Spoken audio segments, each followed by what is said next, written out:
microwave. Pumasok ka na. Sige, supuan mo. Pang microwave yan. Pumasok ka na. I was dumb. You know, the first time I saw her, he's like, oh, you sound like Jared. Really? Yeah. Navidad. We always say that. Bakit hindi pa puro ka topya? Antay mo lang kung madali ka bakla. Mali mo kumakain sa ubi. Parang siya like, Jimmy King pumasok sa microwave. you know this, like one time there's like a paper under, na kanang may leads, kasi ganun. Kasi ate ko lang said, Jan, kasunod sa bigay ko yung yung paper. So, when John entered, he didn't know, like, Remember the male lead's cousin? paper is under the table. You left there. Ate ko lang was there, and then when she came out, sabi niya na dyan, sabi daw ni Kuya, pagdating mo doon, kunin mo yung papel, iangat mo, tapos tumayo ka, mag-smile. Ginawa ni John. Ang sabi ni Kuya, Sabi ni John paglabas, Colin! Sabi ni Kuya, anong ginagawa ko?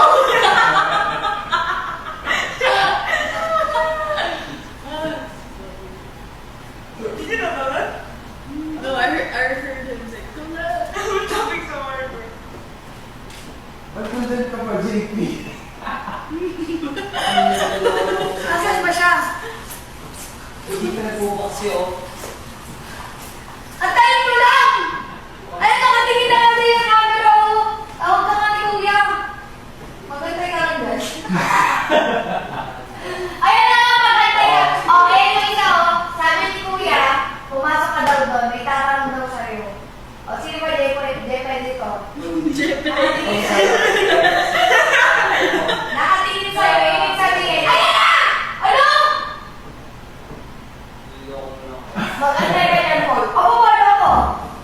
Ikaw bahala. Tapos ko yung sabihin ko yan. Hindi nga! Ayan na! Bukas na! Alam mo hindi ko.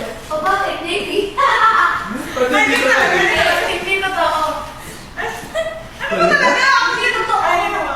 Hindi ko alam na pinaksan. Hindi ko alam na pinaksan ni Kuya. Ang pinatay pa ni Kuya. Ano ba yan? JP, bakit nandito ka? Ano kaya?